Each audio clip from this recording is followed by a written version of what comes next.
अस्सलाम वालेकुम नाज़रीन, कौमी न्यूज़ सां गॾु आहियां मंसूर बलोच। सबका पहिरियों हेडलाइन।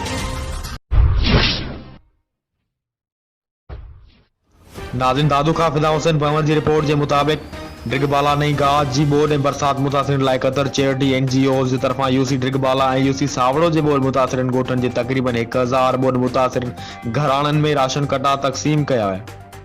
इन मौक़े ते क़तर चैरिटी जे फील्ड कोड ऑडिटर अशरफ ऐं तारिक ॾाहिरी ॻाल्हाईंदे चयो त क़तर चैरिटी हिन महल सिंध जे ॿिनि ज़िलनि जियां दादू ज़िले जी काशेवारनि नई गाज जे सैलाब ऐं बरसात मुतासिरनि जी हर मुमकिन मदद करण लाइ राशन ऐं बरसात मुतासिरनि जे ड्रथल घर ठहिराइण ॾियण वारी अमल में कोशिशूं जारी आहिनि।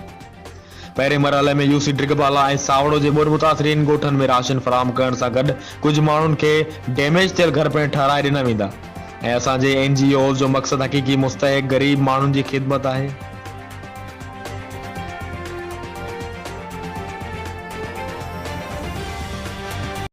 मुल्की हालात से बाखबर रहने के लिए लाइक करें कौमी न्यूज़ फेसबुक पेज, फॉलो करें ट्विटर अकाउंट और सब्सक्राइब करें कौमी